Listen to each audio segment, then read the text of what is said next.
cesta precisa ser regada diariamente para florescer.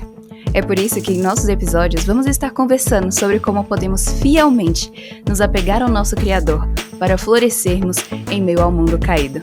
Então, por isso, seja bem-vinda ao podcast Fé e Tulipas. O tema do episódio de hoje é Arte de Ser Teóloga. E para isso a gente vai estar conversando com a Stella Beatriz Hook. A Stella ela é formada em matemática e hoje ela está fazendo um mestrado em divindade com especialização em aconselhamento bíblico. Então, vem comigo aproveitar essa conversa que a gente vai falar tanto sobre mulheres na teologia quanto mulheres sendo conselheiras. Oi pessoal, tudo bem? Sejam bem-vindas ao podcast Fé e Tulipas. E hoje eu estou aqui com uma convidada muito especial, que é a Stella Beatriz. Stella, muito obrigada por estar aqui com a gente hoje.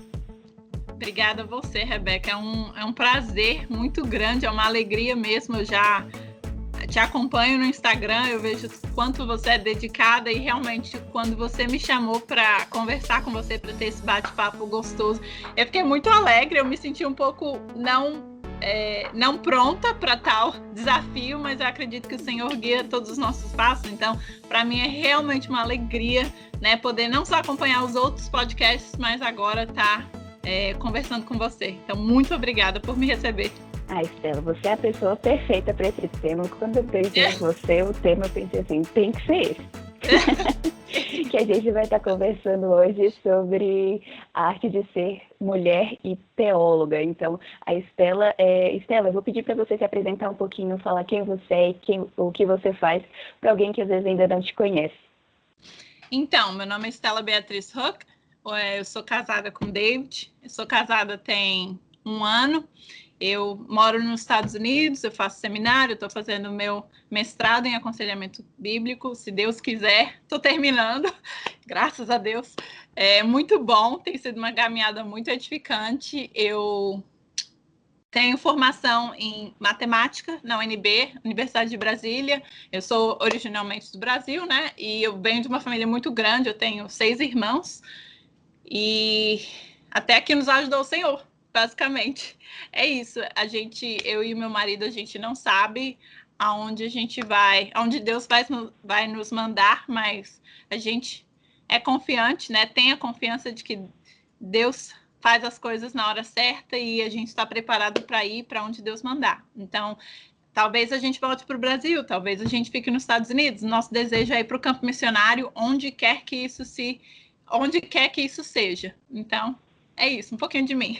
Ai, que legal. E, Stella, você pode contar como que foi até a sua decisão de resolver fazer aconselhamento? Eu acho que você também faz o mestrado em divindade aí, né, que é, pelo menos para mim, olhando de fora, parece ser bem puxado, porque pensar em ter que estudar grego e hebraico, eu já fico com medo de longe. Então, você pode contar um pouquinho disso pra gente? Claro, eu sempre gostei de teologia no sentido de pegar, sentar, estudar a Bíblia e entender um pouquinho mais de tanta coisa que eu não entendia. Então, eu venho de um lar cristão, né, de um lar que a gente aprendeu as histórias da Bíblia, a gente lia a Bíblia, mas principalmente na adolescência, eu diria, eu fiquei mais instigada por estudar coisas que, às vezes, eu não entendia tão bem. Então, na minha adolescência, né, e eu entrei cedo na UNB, eu entrei com 16 anos, e a Universidade de Brasília, ela é conhecida por... tem gente de tudo quanto é lugar, tem gente de tudo quanto é jeito, e uma das coisas que eu ouvi, infelizmente, de cristãos, né, da minha igreja, foi que eu deveria me preparar para meio que ter a minha fé balançada, né? Eu era muito nova, eu entrei na UNB com 16 anos e eu estava me preparando para fazer o curso de matemática, que é um curso altamente intelectual, e os meus professores não eram cristãos, né? Pelo contrário, eles faziam zombação com quem era cristão, e eu tive algumas conversas não tão prazerosas. E o interessante, né, e eu vejo a mão do Senhor nisso, mas inclusive as conversas não prazerosas que eu tive na UNB me fortaleciam cada vez mais no Senhor e me fortaleciam aquela vontade de estudar mais quem Deus era, de conhecer mais, e não só a questão de entender as Escrituras, mas conhecer o Senhor intimamente, né? Conhecer quem Deus é, os atributos dele e fazer disso uma caminhada para o resto da minha vida, né? Não assim, eu fiz a minha devocional, acabou. A parte espiritual do meu dia finalizou, agora eu tenho que fazer as minhas coisas diárias. Não, como que a Bíblia vai mudar as decisões que eu tomo, vai tomar conta dos meus relacionamentos, como que a Bíblia vai se mostrar na forma como eu reajo. Então, a minha vontade de estudar teologia, ela é antiga, mas eu terminei, então, a UNB, eu tive a oportunidade de morar na Inglaterra por um ano, que foi um ano muito complicado, foi um ano muito bom, mas foi um ano muito complicado para a minha fé, no sentido de que me colocou em choque em ver uma realidade que eu não conhecia, porque a UNB, ela me preparou para muitos questionamentos, para muitas coisas, mas eu ainda morava com os meus pais, com a minha mãe, né? Eu ainda morava com a minha mãe, eu morava com a minha família, eu tinha toda aquela rede de apoio, eu tinha a minha igreja, e os meus amigos, basicamente, eram todos cristãos, com exceção dos amigos na UNB. Então, quando eu fui morar fora, eu fui morar sozinha, eu vi que o mundo é caído, o mundo é perdido, e eu já tinha essa noção, mas morar fora sozinha, sem ter a minha mãe por perto, sem ter os meus irmãos tão perto, fisicamente, me colocou em choque com uma realidade que eu falei, gente, eu não quero isso para minha vida, eu não quero isso para os meus amigos, eu quero que eles entendam quem é o Senhor, eu não quero zombação, eu quero que eles entendam o que é ter um relacionamento com Cristo, mais do que, eu sou batista, mais do que, eu sou de tal denominação, eu sou cristã. Então, eu sempre gostei de ajudar pessoas, e foi por isso que eu decidi fazer matemática, porque eu queria ensinar, eu gosto de ensinar, e comecei a ensinar muito cedo. Eu tinha 17 anos quando eu tive meu primeiro trabalho como professora. Eu trabalhei em várias escolas em Brasília, de onde eu sou, e eu sempre gostei dessa parte de ajudar pessoas, como eu te falei. E aí, no meu desenvolvimento, né, na igreja, eu vi o Senhor, eu entendo como o Senhor trazendo até a mim pessoas que estavam passando por algumas necessidades muito específicas e que eu não tinha treinamento que eu não sabia como lidar. Não é treinamento, eu não sabia como lidar. Então, eu lembro de orações que eu fazia, e eu anotei algumas orações, de falar, Senhor, a pessoa é muito mais velha que eu, a pessoa está passando por coisas que eu ouvi falar, mas eu não sei como lidar, eu não sei quais conselhos dar, eu não sei como caminhar com essa pessoa. Eu tenho um amor, eu tenho uma vontade de ajudar, mas eu não me sinto preparada. E eu sei que Deus usa essas pessoas também. E eu lembro de orar e pedir para Deus que Ele me usasse da forma que Ele quisesse. Então, conversando com algumas pessoas, elas, né, começaram a E por que você não pensa em estudar teologia? Por que você não vai mais a fundo? Não, gente, teologia eu vou fazer. Eu penso em estudar teologia lá na frente, como hobby, já com família e tal. E aí, o Senhor foi maturando isso no meu coração. Eu entendo, né, como direcionamento de Deus, para que eu entendesse que o aconselhamento bíblico era o que eu estava procurando, né? E aí, por várias coisas que aconteceram no meu trabalho, né? Deus usou pessoas assim aleatórias para me apontar que o caminho era esse. Então, eu sei que eu orei muito porque eu gostava muito do que eu fazia em Brasília. Eu estava muito bem, eu me sentia completamente realizada e eu realmente não queria abrir mão daquilo, mas as coisas foram tomando um caminho que eu entendi. Eu falei, Senhor, se eu tenho que abandonar tudo, se eu tenho que abandonar esse trabalho que eu amo, eu cheguei num nível de independência financeira que eu sempre quis, né? E assim, eu podia ajudar em casa, eu podia ter tempo com minha família, eu podia ter tempo com os meus amigos, eu saía para lanchar, para conversar durante a semana, e eu sei que isso não é normal. E aí vim para o seminário, né? E o mestrado em divindade, ele é bem puxado, eles são é um curso de 3 anos e meio, né? Que se você fizer correndo, são 3 anos e meio, eu vou precisar de mais. Mas é um curso puxado porque, de fato, você tem acesso, você não só acesso, mas você tem que aprender grego, você tem que aprender hebraico. E no caso do aconselhamento bíblico, o currículo demanda que eu seja... que eu faça exegese e sintaxe de uma das línguas. Então, eu fiz quando eu estava noiva, eu fiz sintaxe e exegese em hebraico, que eu amo a Bíblia, mas o Antigo Testamento, ele me cativa de uma forma, sabe, brilha meus olhos. Então, eu gostei muito de hebraico é muito similar, hebraico é muito matemático, então foi mais fácil na minha cabeça para a questão da compreensão, né, para o entendimento dessa nova língua. E aí, eu tenho que fazer grego ainda, eu ainda não fiz, mas é isso, esse é o mestrado em divindade aqui, foi assim que eu entendo que o Senhor tem me liderado até aqui, tem me levado a tomar as decisões que me fizeram mudar de país, quando eu nem considerava em vir fazer seminário, porque na minha cabeça, seminário, eu ia... Ou você faz seminário para ser pastor. Essa era a ideia que eu tinha na cabeça. Nossa, mas que legal, Estela. É bem interessante ver como que, por uma experiência que você passou, você teve esse desejo de se aprofundar mais nesse âmbito da teologia em si. Então, isso está muito relacionado também com a pergunta que eu quero te fazer, que é como que mulheres, mesmo que às vezes a maioria de nós não vamos fazer mestrados em divindade, coisas assim, como que nós podemos estudar teologia já do jeito que a gente está hoje, como que a gente já pode começar? Então, eu acho isso interessante porque a teologia, ela não exige muita coisa. Ela, ao mesmo tempo que ela exige muita coisa, ela não exige muita coisa. Não é algo que assim, é de outro mundo. A teologia é o quê? É o estudo de Deus, é o conhecimento de Deus. Aonde a gente tem o conhecimento de Deus? O que a gente sabe que tem autoridade, que é a palavra inspirada, que é a palavra dita por Deus? É a Bíblia, né?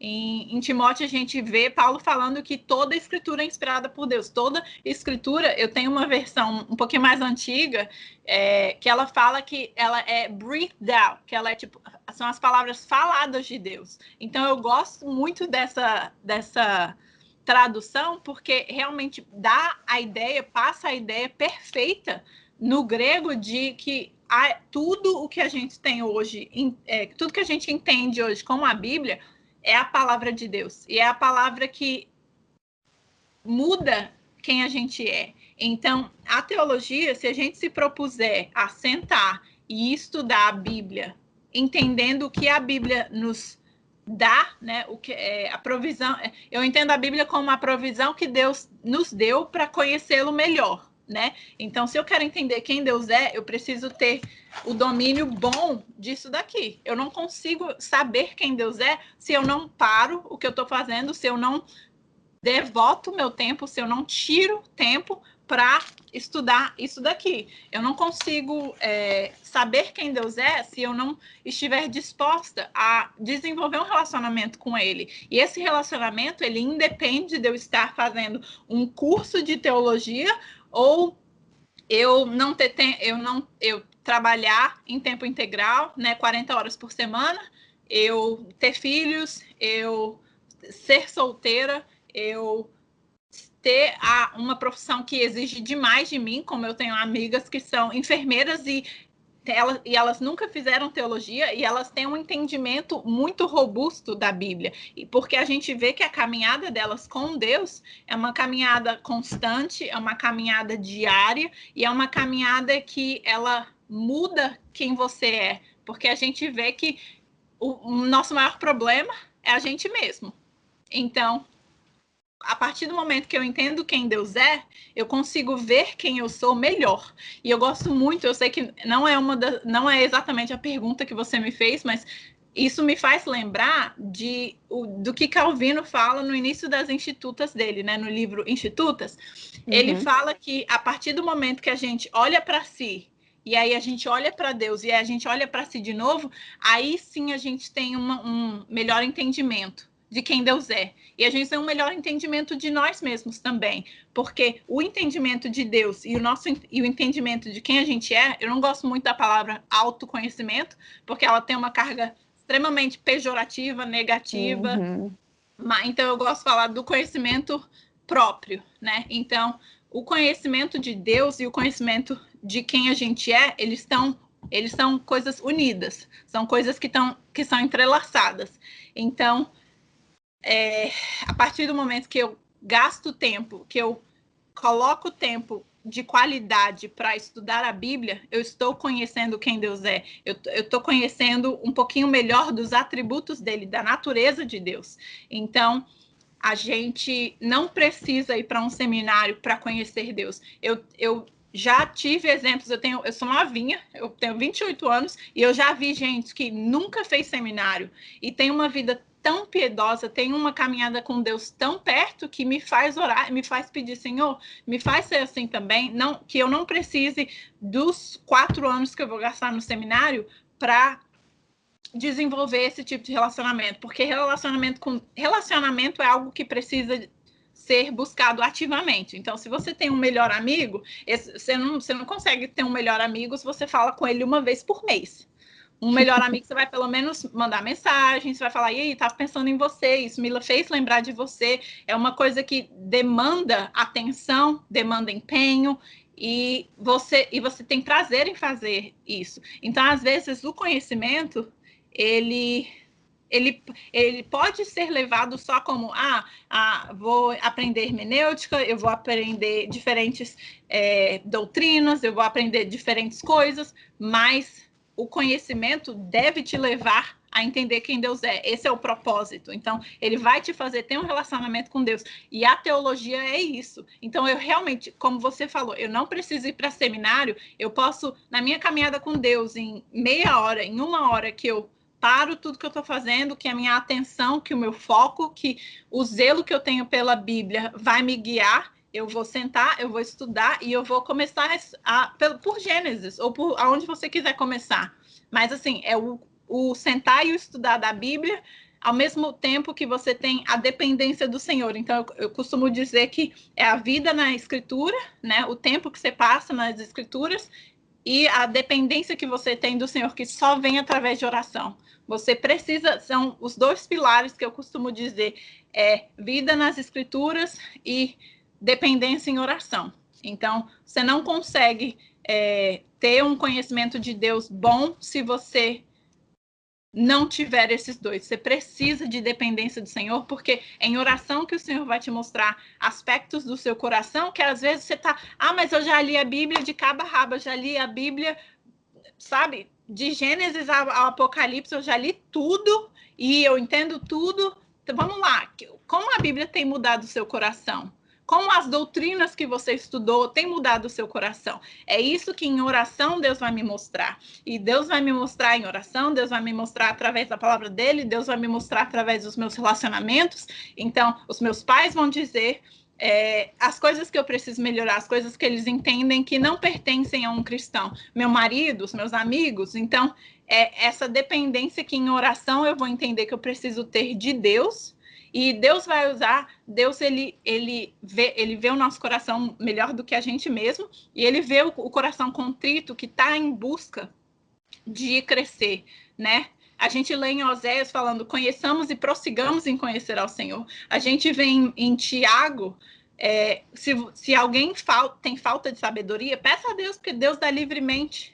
Então, assim, não é uma coisa que é difícil, porque Deus, ele vê o nosso coração e ele vê essa vontade de querer aprender mais sobre ele. E Deus honra esse tipo de coisa porque isso traz glória para ele. Então, Deus faz as coisas, Deus não faz as coisas aleatoriamente. Então, até essa vontade que Deus dá no nosso coração de estudar a palavra dele, de conhecê-lo melhor, é um desejo que vem dele. Então, eu não preciso de 4 anos no seminário para aprender tudo. Obviamente, eles dão ferramentas que auxiliam nesse processo, mas eu não preciso disso. A minha caminhada em conhecer ao Senhor começou mais de década antes de eu vir para o seminário. E, assim, eu ainda estou muito longe de quem eu entendo que eu quero ser, de quem eu vejo que eu quero ser à luz da Bíblia, a minha caminhada com Cristo, mas a minha caminhada de conhecer a Deus não começou no seminário, entendeu? Isso começou quando Deus, graças a Deus, me resgatou. Que legal. E eu acho interessante, né? Porque você mencionou essa questão de medir a piedade, né? De ter tanto a palavra quanto a oração. Isso é muito chave. Eu lembro que um pouco antes do meu irmão ir aí para o seminário, né, que até por aí que vocês conheceram, e até o Rafa falou assim, Beca, você tem que convidar a Estela para um podcast. Aí que eu fiquei, caramba, que ideia boa. Mas lembrando aqui, né, na hora que, um pouco antes dele ir, ele estava falando de alguns livros que ele estava lendo, e alguns eram assim, como ser fiel no seminário, aí até fazendo trocadilho em inglês, que era How to Not Turn Seminary into Cemetery, que seria traduzindo para o português como não deixar o seminário virar um cemitério, coisas assim que realmente é uma tentação, uma vez que o cristão está tendo essa maior carga de conhecimento, pode ser que ele acabe confundindo esse conhecimento com a piedade. Então, Estela, uma coisa que eu queria te perguntar, bem específico nessa área, como que um cristão pode estar medindo como que ele está? No sentido de, assim, uma mulher começou a estudar mais e sente que está crescendo nesse conhecimento, e como que ela pode saber dizer na própria vida dela, se avaliar, para ela saber que ela tem que ter tanto esse conhecimento, mas que ela também tem que ter essa piedade? Como que pode ter esse estalo para a gente reconhecer o nosso estado? Então, eu acredito, como eu te falei, que o conhecimento feito da forma certa, né? Você querer entender quem Deus é, vai te levar a glorificar o Senhor por quem Ele é. O que é glorificar? É dar a glória a Ele, estar num relacionamento que tudo que você faz tem a intenção, tem a vontade de agradar o Senhor. Então, é difícil mensurar a piedade e saber que eu estou exatamente onde eu deveria estar referente ao meu conhecimento. Então, eu sei X e a minha piedade está X. É difícil mensurar esse tipo de coisa, porque é uma coisa que é muito única e, como eu te falei, é muito fruto de dependência no Senhor. E ao mesmo tempo, pode ser difícil analisar essas coisas, porque essas coisas são...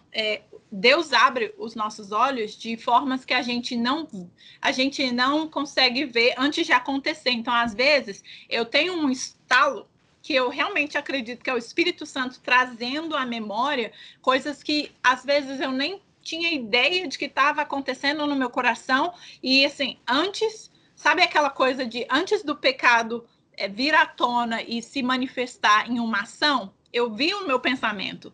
Então, assim, é difícil mensurar a piedade, mas eu gosto de, inclusive no aconselhamento, quando a gente está conversando com pessoas, a gente fala, onde estão os seus pensamentos? Quando alguém pisa no teu pé, pisa no teu calo, quando alguém te dá uma freada no trânsito e aí você quase se vê num acidente. Bate por pouco, né?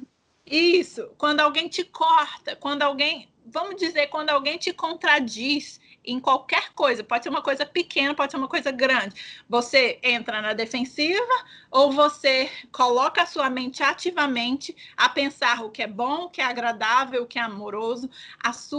Outra pergunta que eu gosto de fazer,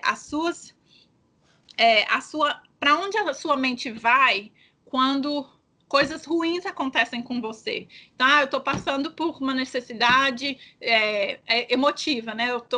Tem coisas que eu não sei controlar e eu não sei o que fazer. A gente escuta isso no aconselhamento e eu fico com raiva, e aí a raiva se manifesta de tal forma. Eu falo, então, a gente, analisando o coração, a gente vê onde a sua mente está.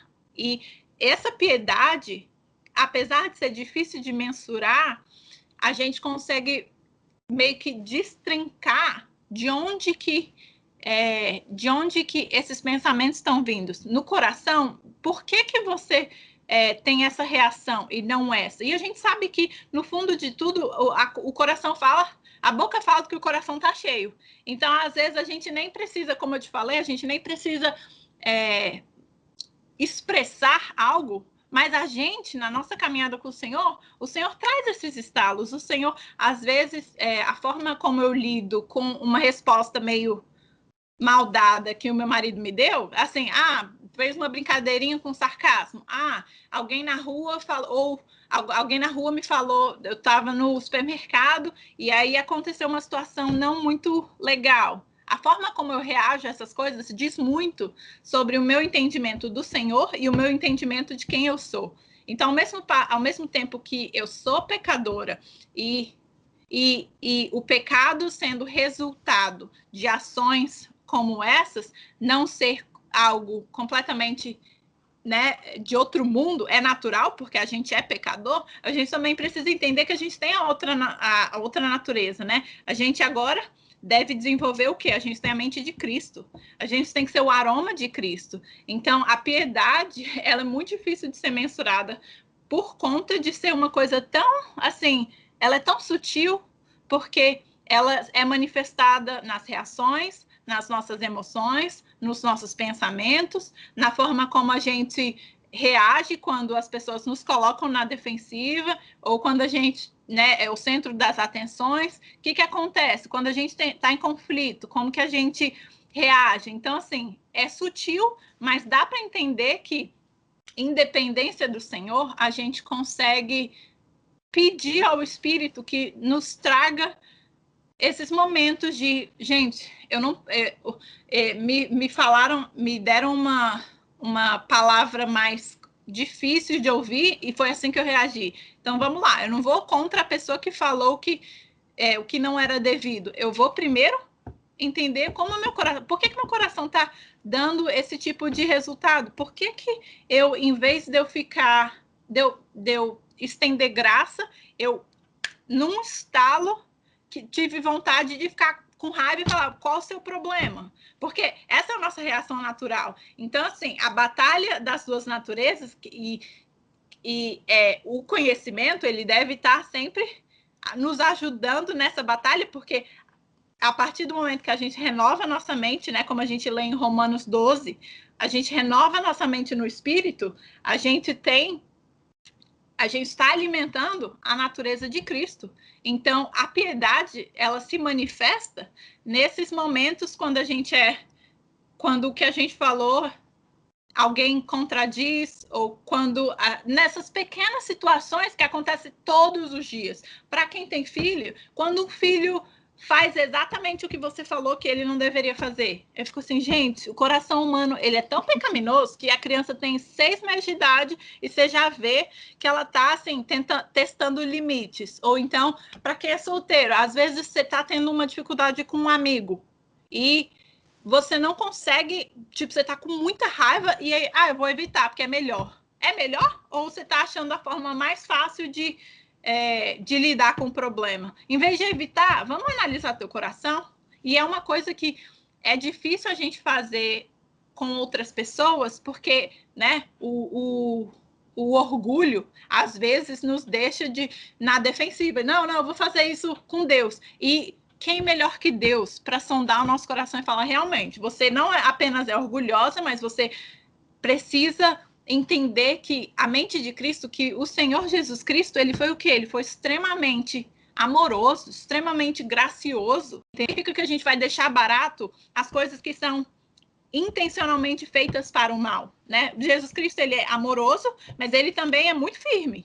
Então, assim, a gente tem que aprender a lidar com o nosso coração no sentido de, sei lá, meu amigo me pôs numa situação que tá chata e eu vou evitar para não causar mais danos. Não, às vezes Deus requer que você confronte em amor, que você chegue e fale. É difícil, te tira da zona do conforto, mas eu acho que a piedade é isso. A piedade, ela, todos os dias, uma busca por piedade, por santidade, por uma vida que agrada a Deus, ela vai te colocar em situações que não são prazerosas, porque inicialmente a minha natureza, eu não quero falar com essa pessoa, eu prefiro evitar, é mais fácil, o tempo vai curar, o tempo não cura nada. Não, brincadeira. Mas assim, o tempo pode ajudar, eu concordo que o tempo pode ajudar, mas evitar por evitar não ajuda. Às vezes Deus te chama a confrontar esse irmão em amor, e às vezes o laço que você tem com essa pessoa, seja o seu marido, seja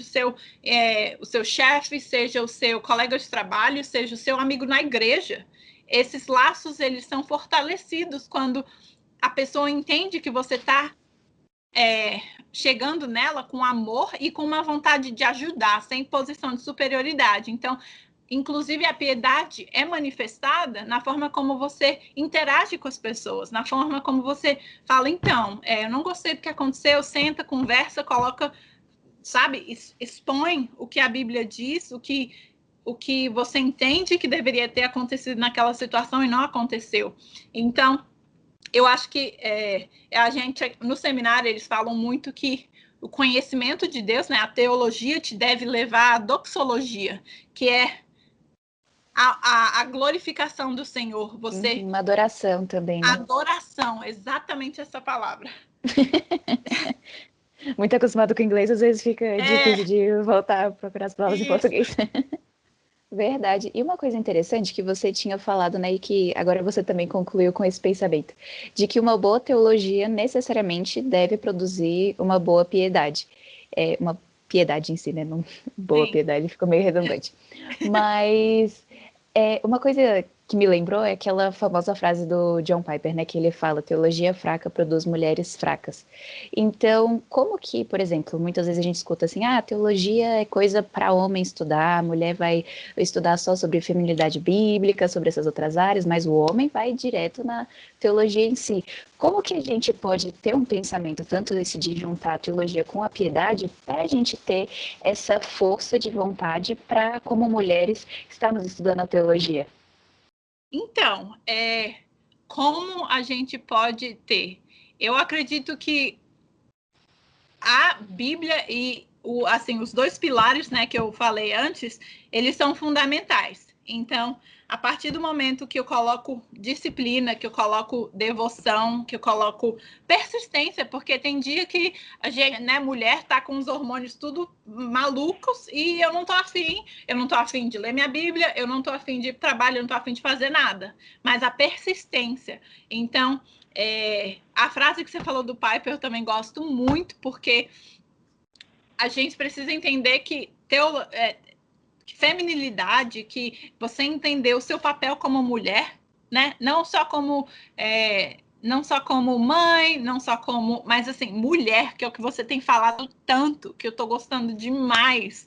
É assim, faz parte de teologia. Teologia é isso. Uhum. Teologia como a gente tem falado, é o conhecimento de Deus, e o conhecimento de Deus vai te levar a conhecer quem você é, quais são os seus papéis, quais são as suas funções. E assim, a gente entende que o papel de mulher, né, você tem explicado tão bem em todos os seus podcasts, e as convidadas que você tem trazido também têm auxiliado nesse processo, mas o papel de mulher é diferente, o papel de homem é diferente. A gente não usa teologia para, não, eu vou usar a teologia, eu vou entender sobre feminilidade bíblica e é isso. Não, não é. Teologia, o estudo de Deus é muito mais que isso. A teologia ela serve muito mais do que só para a gente entender os papéis, mas uma teologia boa, ela vai te fazer viver uma vida que agrada o Senhor em todos os aspectos, em todos os parâmetros, em todas as situações que Deus te colocar. Então, eu amo falar sobre isso porque a gente, por algum motivo, coloca na cabeça que teologia é para o ministério de tempo integral e eu tenho que pregar e eu vou ser pastor de tal igreja. Não, a teologia ela vai te dar, no inglês eles falam o framework, que é o... sabe? Como se fosse o plano de trabalho, né? Como se fosse Isso, é a moldura. A teologia ela vai te dar a moldura para você conseguir ver o mundo com os olhos de Cristo. Então, ao mesmo tempo que a gente não é do mundo, mas a gente está no mundo, né? Então, assim, eu costumo dizer que é um olho na terra, um olho no céu. Então, assim, a gente consegue, através do nosso olho no céu, através do nosso entendimento do Senhor, a gente consegue ter uma caminhada nesse mundo, né? Porque a nossa caminhada aqui é muito passageira e ela é muito curta, por mais de, às vezes a gente vai viver 80 anos, mas independente do tempo que a gente viva nessa terra, isso daqui é um pedacinho de toda a eternidade. E o conhecimento de Deus, ele não para nessa terra. A gente continua e isso, assim, é eterno e a gente vai... Eu fico imaginando como que é ter corpos glorificados e como que é ter acesso a Deus. E aí eu fico pensando no céu, e aí eu fico pensando né, aí eu tendo a pensar muito no céu e eu falo, calma, mas eu ainda não estou lá. Então, é bom pensar lá, mas vamos pensar no que a teologia aqui me faz ter, na questão de eu entender o meu papel, de eu entender que às vezes Deus me pôs em certos relacionamentos porque Ele quer me ensinar, porque Ele quer me ensinar e Ele quer que eu ensine. Eu acredito muito nessa troca. Nunca um relacionamento é só de ensinar ou só de receber. Eu acredito que em todos os relacionamentos, seja no nosso caso, né, meu caso com mulheres mais velhas, com mulheres mais jovens, meu relacionamento, mesmo com mulheres mais jovens ou com mulheres mais velhas, nunca é só de uma mão. Relacionamento é uma coisa de mão dupla. Então, a teologia, ela vai me dar a lente, né? Tem um livro no aconselhamento bíblico que a gente tem que ler, que ele fala que a teologia, ela nos dá as lentes corretas para a gente conseguir enxergar esse mundo, né? Ele vai me dar o óculos que é exatamente no grau que eu preciso para enxergar as relações humanas, para enxergar o meu papel, para enxergar o meu chamado, para enxergar a minha função. Às vezes, Deus me chamou, eu não sei, mas às vezes Deus me chamou, né? Isso vai variar de mulher para ficar em casa. Para ficar em casa, para educar os meus filhos, para ajudar o meu marido, e glória a Deus por isso. E eu quero isso, particularmente, esse é o meu alvo de vida. Não sei se é para isso que Deus me chamou, a gente, né, tem conversado sobre isso, eu e meu marido, mas eu gosto muito da ideia de que receber pessoas em casa e ajudar pessoas no aconselhamento de uma forma muito gostosa, muito receber gente aqui e ao mesmo tempo que eles comem com a gente no futuro e vai estar uma bagunça com o filho, mas é isso, você entender que no meu caso, o meu tempo de seminário, ele me ensinou a pôr o óculos correto para entender o resto do mundo, porque o mundo é bagunçado, porque o mundo é caído, porque o mundo é pecaminoso. E eu não quero ser ingênua para achar que a gente tem que esperar o melhor das pessoas. Sim e não. A gente também é chamada a ser astuto, a gente é chamado a ser sábio. Então, a gente precisa ter essa moldura certa para saber olhar o mundo, né? Para entender. Às vezes eu vejo muito questionamento, principalmente dos meus amigos não cristãos, eu vejo muito questionamento de por que está acontecendo com esse mundo? Esse mundo está caído, e de cristão também. Gente que, assim, a gente está tentando entender tudo que está acontecendo, essa pandemia e tantos horrores que a gente vê, catástrofe natural. E a teologia, ela me dá mais do que um diploma. A teologia vai me fazer, a partir do momento que eu começo a caminhar com o Senhor, ela vai me fazer entender o que está acontecendo, o que está acontecendo dentro de mim, essa batalha diária. Ela vai me fazer olhar para o mundo e conseguir entender o que está acontecendo e como eu devo exercer o meu papel como cristão no mundo. É isso. E é muito interessante isso que você falou, né? De que para cada pessoa que estiver se dedicando a estudar mais sobre quem Deus é, a gente vai ver, assim, digamos assim, dons e talentos diferentes de cada pessoa. Para uma vai ser uma mulher ser dona de casa, para outra pode ser até criar um ministério de mulheres dentro da igreja, e assim vai, tem várias formas que a gente pode ajudar. Então, como que, assim, se você quiser falar de forma mais específica sobre você, fica super à vontade, mas como que a gente, uma mulher que está buscando estudar mais teologia, ela pode ver o valor que isso tem até para a igreja local dela? Que muitas vezes não vai ser só uma coisa para ela ter conhecimento, mas também vai ser algo que vai abençoar a igreja que ela congrega. Essa pergunta é interessantíssima, porque a gente se vê debatendo nessa pergunta no final do nosso mestrado, porque, vamos lá, eu não acredito que Deus chamou todas as pessoas para o ministério, seja homem para o ministério pastoral, seja mulher para ser discipuladora, conselheira. Eu acredito que algumas pessoas Deus chamou para fazer o ministério em casa.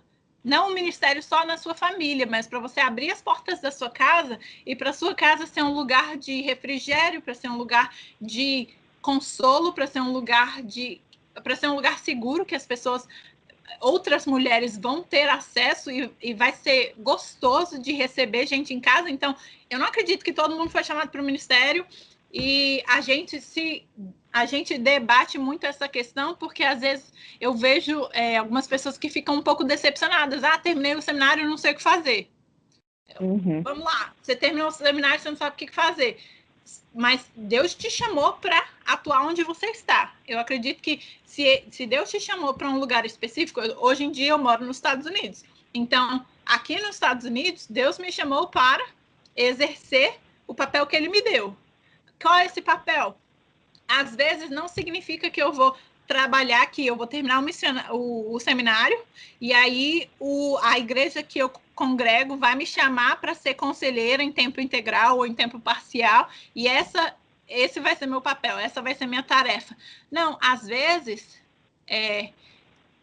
Deus está te chamando para ir para lugares que não são cristãos. Eu vejo a necessidade do aconselhamento bíblico em lugares não cristãos, em escolas não cristãs, em universidades. E a gente pensa que o seminário é para a igreja, mas pensa comigo o tanto que pastores podem se beneficiar de uma congregação, homens e mulheres, que têm o conhecimento correto de Deus, de uma congregação que conhece a Deus, que sabe quem Deus é. Imagina, eu fico pensando, né?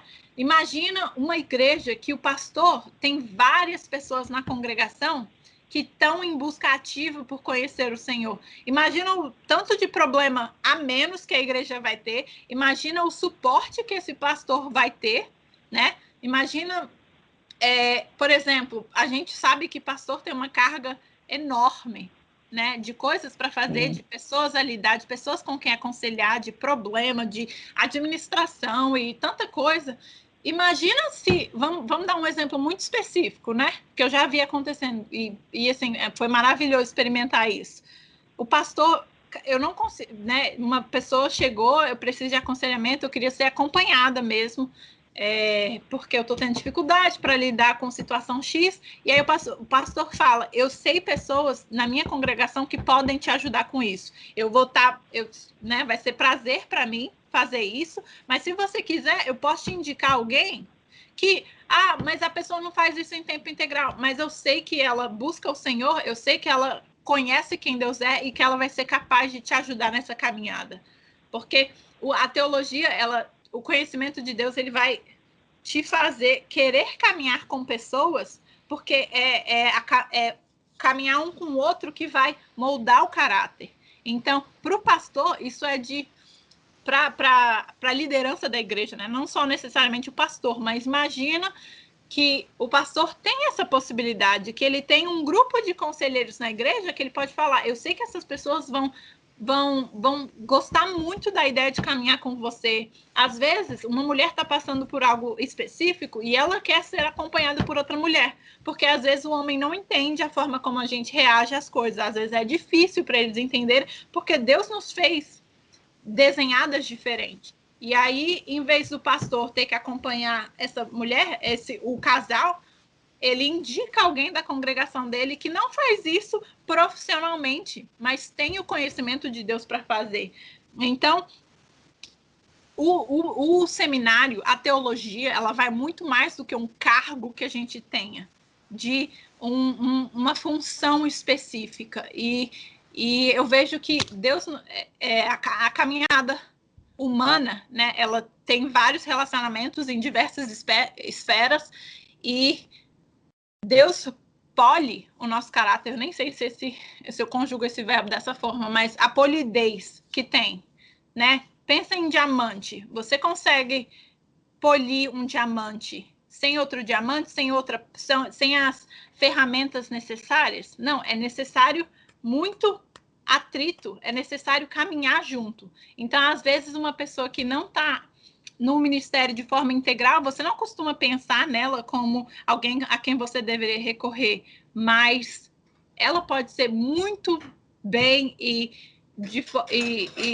ela pode ser muito bem usada pela liderança da igreja, apesar de que esse não é o trabalho dela integral, entendeu? Apesar dela ser uma professora na escola da comunidade, entendeu? assim, Deus não chama ninguém a viver aquela vida de reclusão. Não, vou aprender minha Bíblia, vou levar minha Bíblia, vou orar, e é isso que eu vou fazer pro resto da minha vida. Não. Como eu te falei, sei lá quantas perguntas atrás, mas é no relacionamento que você vai crescer, né? Você não floresce se não tiver atrito, você não floresce na sua zona de conforto. Você precisa ter... Você é afiado ao passo que as pessoas vão te perguntando coisas e você fala, cara, nunca parei para pensar sobre isso? Vamos ler a Bíblia, vamos ver o que a Bíblia fala sobre isso? Como que eu vou lidar? Estou passando por um momento difícil, estou extremamente triste, o médico disse que eu estou entrando em depressão. Vamos entender por que isso está acontecendo? E essas coisas acontecem em relacionamento. Agora, imagina uma congregação que o pastor tem uma gama de pessoas que ele pode usar, que ele pode beneficiar outras pessoas com essas pessoas. Então, isso, cara, eu fico imaginando, deve ser, tipo, na cabeça de um pastor, deve ser ideal, deve ser perfeito, deve ser maravilhoso ter gente que ele possa ter esse suporte, que ele possa ser apoiado, né? É uma rede de apoios, eu diria, é uma rede de apoios que eu acredito que toda liderança deve ter. E no inglês, eles têm um termo de, assim, do que eu tô falando, de pessoas que não são do ministério, mas têm o treinamento, têm o conhecimento do Senhor, que eles falam que é layman, lay people.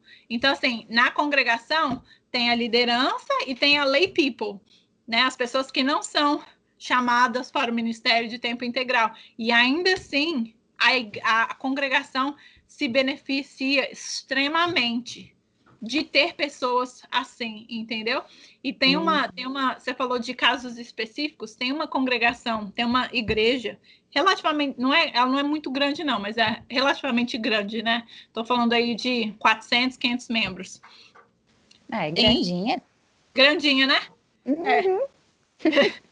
Ela é em Indiana, que é um estado aqui acima do Kentucky, e a ideia do pastor eu amo a igreja, eles fazem conferência de aconselhamento bíblico todo ano, e inclusive foi numa dessas conferências que eu tive a minha conversa com o meu atual marido, que a gente, né, a gente foi como solteiro, mas, enfim, eles promovem essas conferências de aconselhamento bíblico porque a ideia da igreja, a ideia do pastor, da liderança, porque são vários pastores, a ideia da liderança é treinar e equipar pessoas da congregação com o mesmo conhecimento de Deus, com o mesmo conhecimento de aconselhamento bíblico, a entender que a Bíblia é as lentes que eu preciso para enxergar o mundo, e através desse treinamento, essas pessoas são capazes de ajudar outras pessoas na congregação.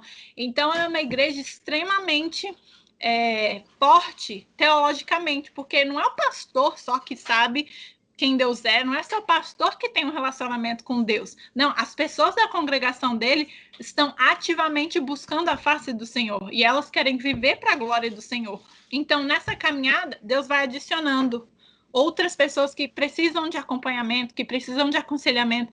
E essa igreja tem crescido porque as pessoas que não são do ministério também têm contribuído para o ministério, entendeu?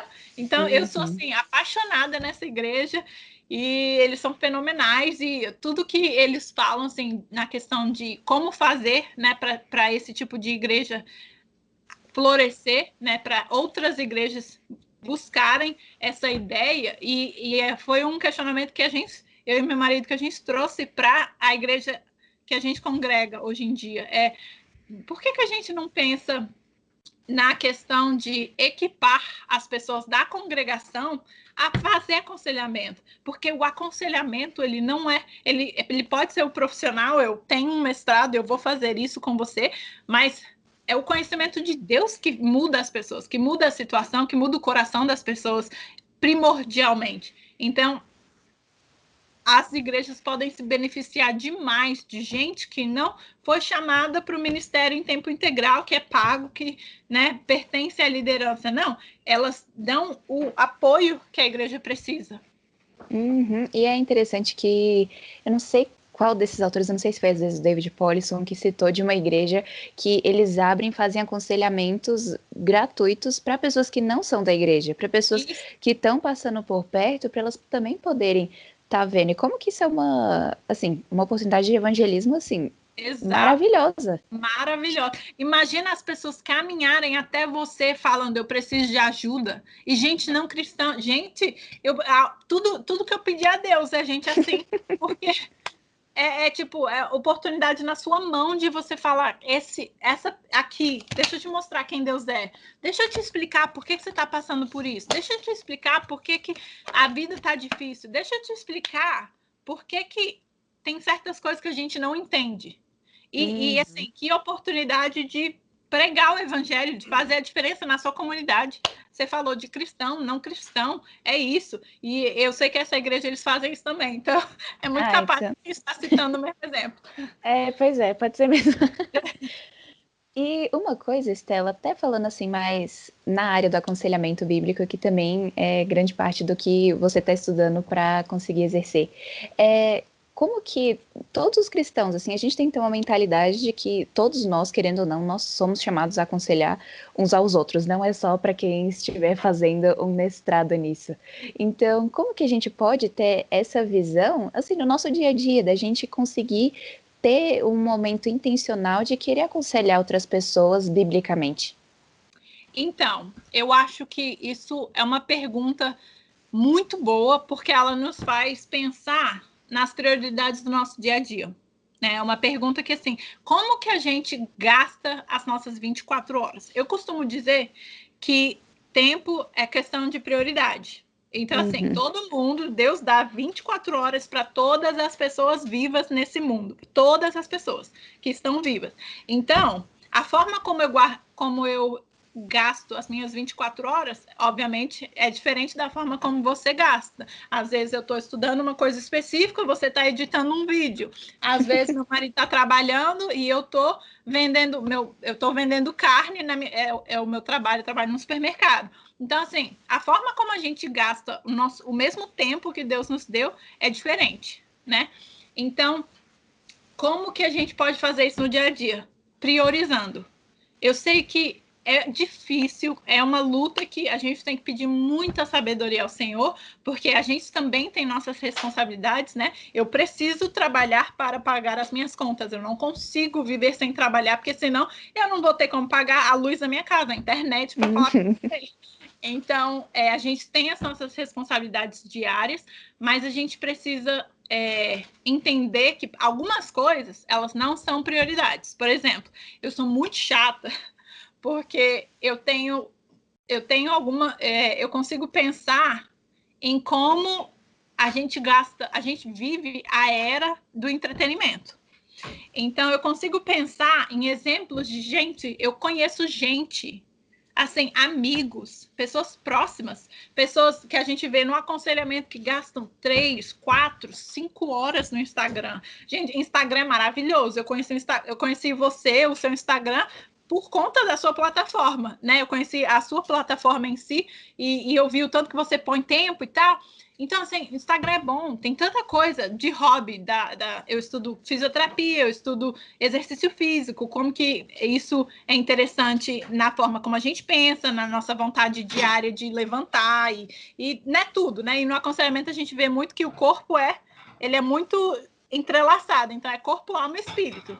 Então, tipo, às vezes eu não tenho vontade de levantar porque eu não fiz nenhum exercício físico, várias coisas, mas enfim, a gente gasta tanto tempo com entretenimento, seja Netflix, seja Instagram, para algumas pessoas Twitter, eu não tenho Twitter, mas Facebook, eu tenho Facebook, e eu acho que, gente, Netflix, deixa eu te falar, Netflix, às vezes, um episódio de 40 minutos, mas o episódio tá tão interessante, e eu vou te falar, isso acontece aqui em casa, aconteceu ontem à noite, um episódio que era para ser de 40 minutos, ele durou 2 horas e meia.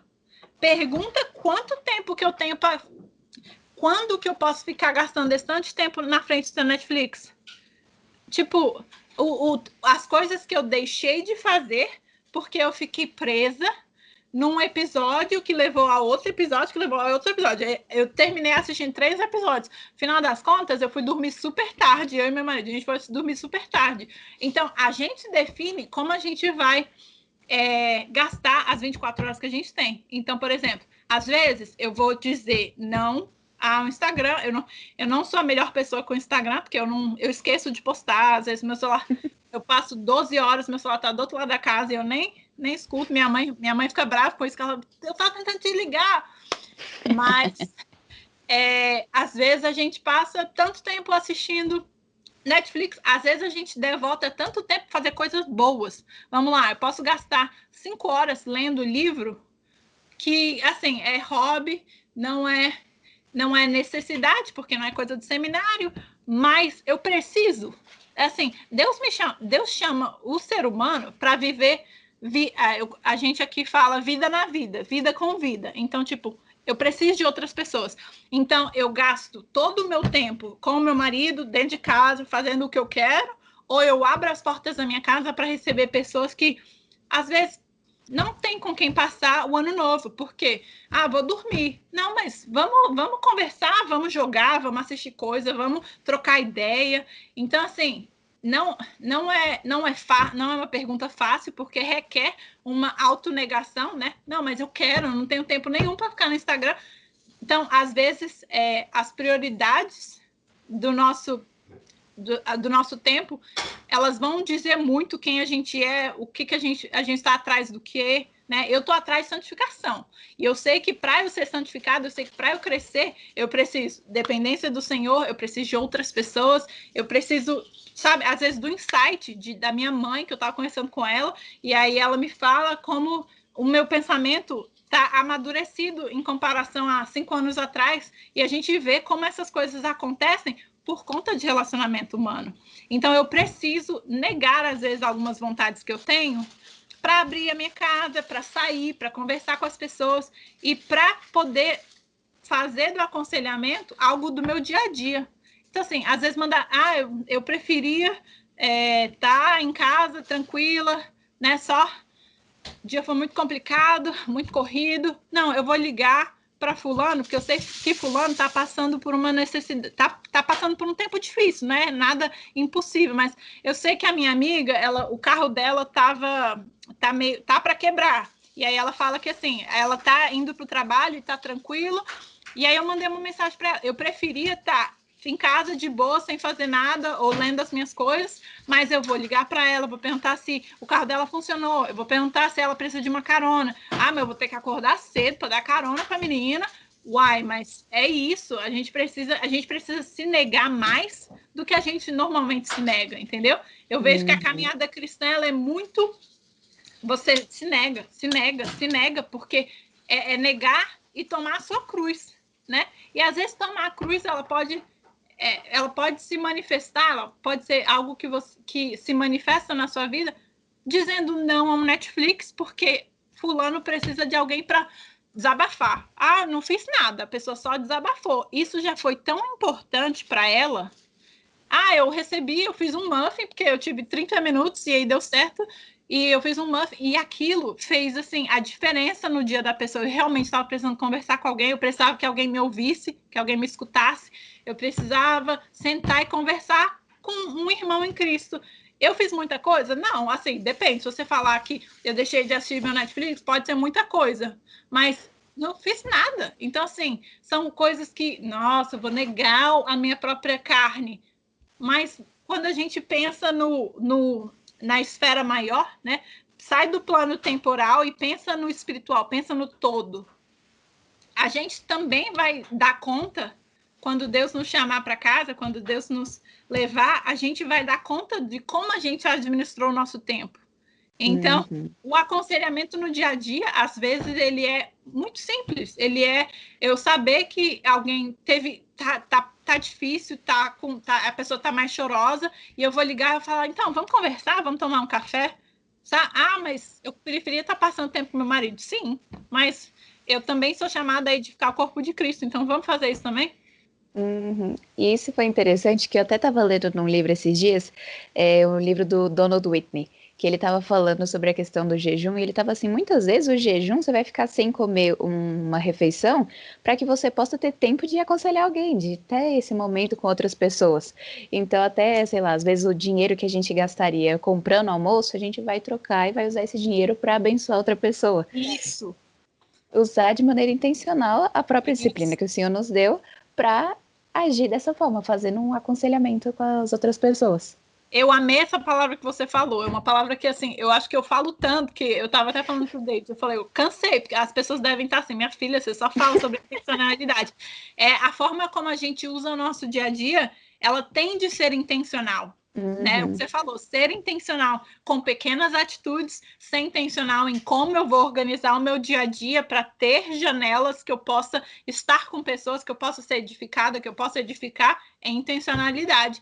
Requer sabedoria, requer disposição, requer planejamento, mas a intencionalidade, ela precisa estar presente na nossa caminhada com Cristo. Nossa caminhada com Cristo não é passiva, ela é muito ativa. Verdade. E, Stella, eu aprendi demais com você. E essa daqui foi uma conversa super gostosa também. E eu queria te perguntar, para alguém que quiser continuar estudando tanto sobre questão de teologia quanto de aconselhamento, teriam mais ou menos uns 3 recursos que você recomendaria? Então, teria. Obviamente, a gente precisa entender qual, tipo assim, a pessoa está começando do zero ou a pessoa já tem. Então, isso varia. Então, por exemplo, quando eu pensei, né, você falando, eu pensando o que eu falaria, primeira coisa que me vem em mente é uma Bíblia boa. E uma Bíblia boa não significa necessariamente uma Bíblia com comentários. Eu vou te dizer, o conselho que eu recebi há 28, sei lá, 13 anos atrás, mais de 10 anos atrás, foi de um amigo meu, muito querido, da minha antiga igreja em Brasília. E ele falou uma coisa que, na época, eu meio que não entendi muito, mas por quê, né? Mas ele falou, quer começar a estudar a Bíblia bem? Pega uma Bíblia sem comentário. Pega uma Bíblia numa linguagem que você gosta, né? Eu gosto da Almeida, acho que é Revista Atualizada. Eu gosto dessas, né? Eu gosto da Bíblia de Genebra, tá? Mas já tem uns comentários, mas eu peguei uma Bíblia sem comentário nenhum. Por quê? Porque eu quero... Assim, é muito edificante ter outros insights, né? Tem insights de outras pessoas que estão caminhando com o Senhor há décadas, enquanto eu caminho com Deus tem sei lá quantos anos, entendeu? É pouquinho. Tipo, se eu sou recém-convertida, eu acabei de entender quem Deus é, eu acabei de entender a cruz. Então, eu vou ser beneficiada desses, de todos os recursos que a gente tem, mas o conselho que ele me deu é o conselho que hoje em dia eu dou. Você está começando do zero? Pega uma Bíblia sem comentário, começa a ler a Bíblia. Tipo, estabelece um plano que você vai conseguir ler a Bíblia em, sei lá, 1 ano, 2 anos, 3 anos, mas que sim, você vai passar tempo na Bíblia com constância, né, com persistência, com dedicação, e vai ser assim, o tempo que eu vou separar, eu não vou estar pensando que eu só vou ter meia hora, porque aí depois eu tenho que me preparar para ir para o trabalho e minha cabeça está em 1000 lugares, menos no que eu estou fazendo. Então, assim, estabelece um plano que você vai realmente se dedicar a ler. Tipo, você abre a Bíblia e fala, Senhor, me ajuda a entender isso aqui, me ajuda a entender o que o Senhor quer que eu entenda. Né? Me ilumina, abre os olhos. Buscando os tesouros sozinhos também, né? Não ter sempre aquele... Porque com Bíblia com comentário, se você teve dúvida, o olho já vai. Isso, ali tem o comentário. É natural, isso. É natural porque, assim, se a gente não sabe, se eu não sei nada, eu vou no Google. Se eu não sei nada, eu vou no dicionário. Calma, vamos lá. Às vezes é importante você ter esse momento de debate consigo. Nossa, mas eu estava lendo Levítico, por que ele gasta sei lá quantos capítulos descrevendo como a Arca da Aliança precisa ser levada? Por quê? E gastar... Tem uma autora, eu acho que é a Jen... Jen Wilkin? Isso. Ela é muito boa. Eu gosto dela. Ela fala da importância de você gastar tempo debatendo consigo, né? Significa que você vai chegar numa resposta? Não, às vezes você realmente vai precisar de um comentário 2 semanas à frente. Mas, às vezes, o Senhor, ele vê essa vontade no seu coração de entender coisas melhor. E, como eu te falei, o Espírito Santo que habita em você, a gente precisa entender que, gente, Deus habita na gente. Então, isso é extremamente, assim, é a arma mais maravilhosa, poderosa que eu poderia ter. Qual recurso que você sugere? Usa o Espírito Santo que tem em você. Então, usa o Espírito Santo que tem em você para ler as Escrituras. Pede a Deus olhos que realmente entendam o que a palavra dele está falando. E aí, eu gosto também muito da ideia de você estudar com um caderno. Anota suas dúvidas, escreve insights que às vezes você tem. Nossa, mas eu li em Coríntios e ele fala sobre o fato de comer carnes que foram oferecidas para outras coisas, para um ritual, para uma liturgia. Nossa, mas eu li que em Levítico eles fazem isso, mas qual a relação disso? Anota essas coisas. Entendeu? Então, eu gosto, assim, se você está começando do zero, eu gosto muito da ideia de um caderno que você vai anotar, porque escrever ainda faz bem. Hoje em dia, tudo é digitado e escrever ajuda no processo de assimilação de coisas. E qual foi a terceira coisa que eu pensei? Assim, aí é um pouquinho depois, né? Você já fez essas coisas, você já tem esse acesso a uma Bíblia sem comentários. Eu gosto de uma boa sistemática. Eu acredito que uma boa sistemática, ela te ajuda, às vezes, como a gente falou, Deus usa outras pessoas, então ela, às vezes, amplia a sua visão, você fala, gente, eu nunca tinha pensado nisso. Gente, isso tem um nome, eu nem sabia que isso tinha um nome. Às vezes eu estou tentando escrever uma coisa desde que eu nem sabia que tem nome. Ele fala, não, e a gente fala isso assim no inglês. E na teologia é a mesma coisa. Às vezes eu não sei o nome, mas eu quero entender o final dos tempos. Não, tem um nome. Vamos estudar apologética? Apologética escatologia, não. Né? Escatologia, É porque eu estou pensando em Revelations. É escatologia. Eu estou estudando sobre interpretação. Vamos para a hermenêutica? Nossa, eu nem sabia. Então, assim, tem uma boa sistemática, né? Eu não pensei em coisas de aconselhamento específico, mas existem alguns livros que, assim, na hora que você falar, se você pudesse fazer com que todo mundo lesse um livro, qual seria? Fora a Bíblia, né? O livro que eu pediria para todo mundo ler, Como as Pessoas Mudam. Eu sei que já tem tradução no português. É o livro, assim, é um dos livros básicos que a gente estuda no aconselhamento. Tipo, introdução ao aconselhamento, você já tem que ler esse livro. Eu já sei lá quantas vezes eu tive que ler esse livro, porque é um livro que, assim, ele te ensina a olhar para dentro, a olhar para o seu coração. Como as pessoas mudam? Começa por você mesmo. Não tem outra forma. Então, na questão do aconselhamento, esse é um livro que eu sugeriria que todo mundo pudesse ler, tivesse acesso. Eu sei que já tem em português, então é assim, riquíssimo. E Paul Tripp tem sei lá quantas décadas de ministério de aconselhamento. Então, assim, a gente sempre pode pensar tem muitos blogs hoje em dia, vários blogs que ajudam nessa caminhada. Eu geralmente leio muita coisa em inglês, mas eu sei que tem o monergismo, que eu gosto bastante, tem o Voltemos ao Evangelho. Eu sei que tem um que é Coalizão, que é como se fosse... O Gospel Coalition em português? Isso, eu sei que já acho que é Coalizão pelo Evangelho, acho que é Coalizão. Acho que tem um ai no meio. Coalizão pelo Evangelho, é isso mesmo. Então, assim, a gente vive na era da tecnologia, a gente tem muito recurso, mas vamos começar do zero, pega uma Bíblia e vai ler. Pega uma Bíblia, um caderno, escreve as associações que você faz, escreve as dúvidas que você tem e debate um pouco, passa um tempo em oração perguntando o que Deus quer falar através da passagem que você leu, que você não entendeu, bulhufas. Verdade, porque às vezes a gente fica procurando coisas assim, eu quero comprar uma coisa incrível que vai ser essa chave. Provavelmente você já tem uma Bíblia em casa, então pega e afunda nela. Isso, é complexo, mas é simples. É verdade. E você citou de sistemática, você tem alguma que você recomenda? Eu tenho uma que eu acho que eu tenho tipo 99% de certeza que ela não tem tradução para o português, que é a sistemática que eu mais gosto. Ela é um pouco mais, o vocabulário dela é um pouco mais difícil. Herman Bavinck, ela é em inglês. Eu acho que ele era alemão, ou alguma coisa assim. Pelo que eu vi, acho que tem coisa desse autor em português. Não sei se traduziram a sistemática. Eu sei que eu li, mas isso eu li quando eu peguei Sistemática 1, que estava sendo traduzido, porque é um trabalho de quatro volumes, e os volumes são grossinhos.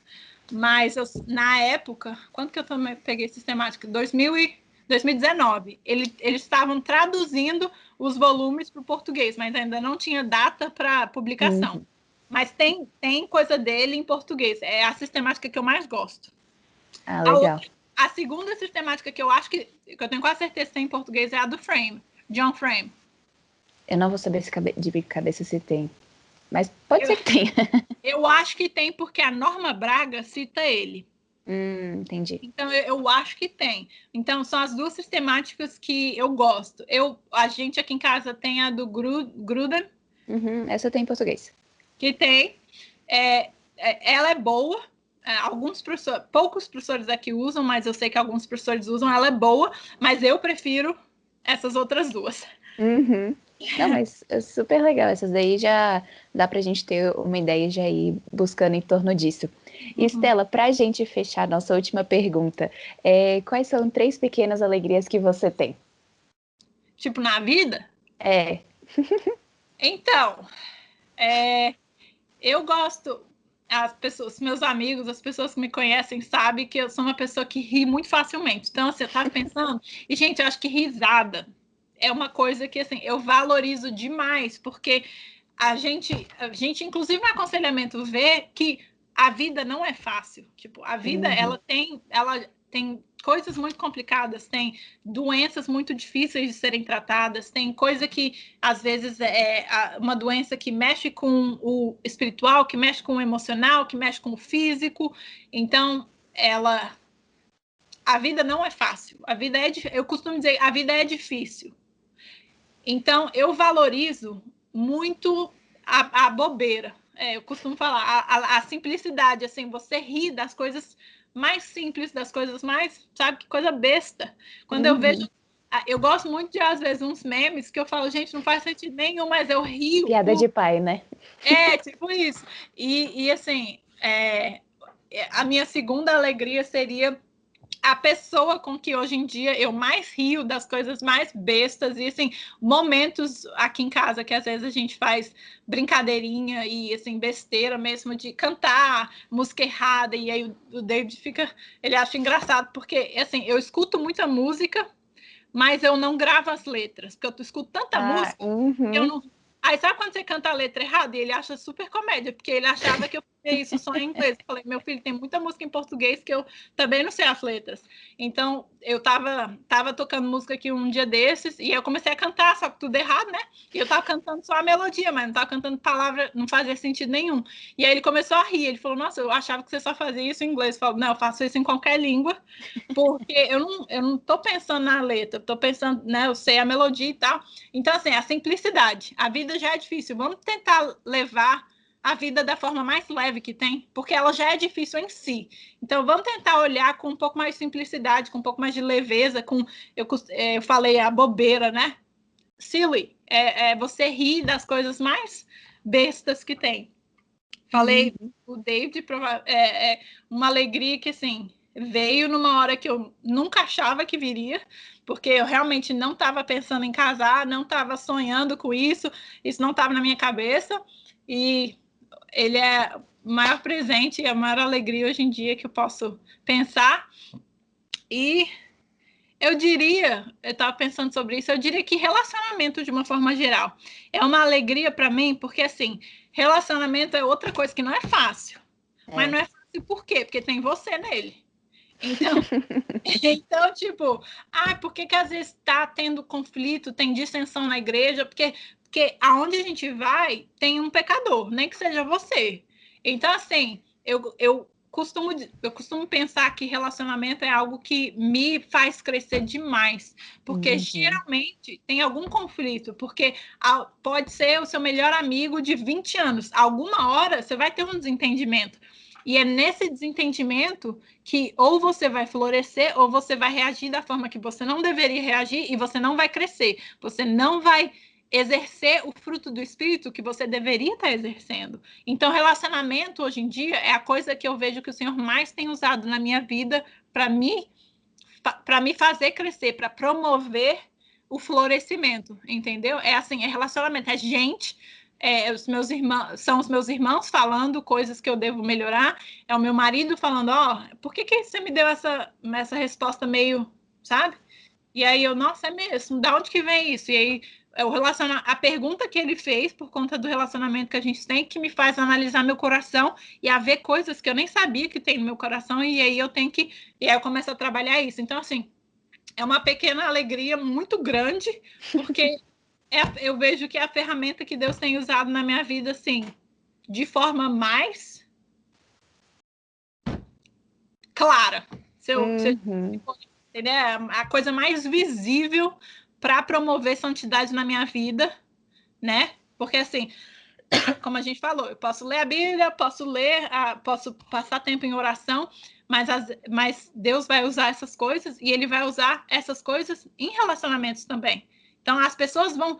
Nossa, mas você não leu que você tem que oferecer palavras de graça, né? A sua palavra tem que ser temperada. E aí você tá falando tudo que vem na sua cabeça. E aí você tá... mas era uma brincadeira. Mas as nossas brincadeiras também, a forma como a gente fala, ela precisa edificar, ela precisa construir, ela precisa levantar a pessoa e não destruir. Mas era só zoação. Nem assim, entendeu? Eu diria que relacionamento seria o meu terceiro. Ai, que legal. E, Stella, eu tenho que dizer, eu aprendi muito com você.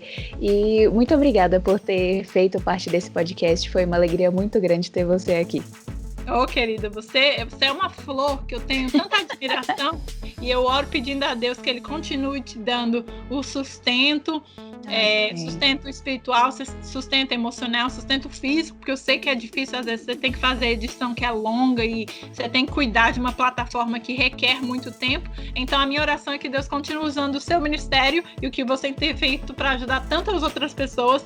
E eu sei que abençoa, porque por experiência própria eu sei que a minha irmã te segue, a minha irmã escuta as coisas que você fala, eu escuto as coisas que você fala e me edifica. Então que você continue usando isso para a glória dele, que essa caminhada seja só o início. Amém. Muito obrigada, Stella. Você escutou um episódio do podcast Fé e Tulipas sobre a arte de ser teóloga. Então agora, que tal você mandar esse episódio para alguma amiga sua, para que vocês possam estar crescendo juntas e regando a fé diariamente? E não esquece, se você estiver ouvindo pelo YouTube, dá o seu comentário, o seu like, se inscreve no canal e ativa o sininho para você sempre receber os novos episódios. E também, se você estiver ouvindo por outra plataforma de podcast, comece a seguir o Fé e Tulipas por aí para você sempre receber os episódios quando forem lançados. Então, a gente se vê na semana que vem para continuar falando sobre a arte de ser mulher.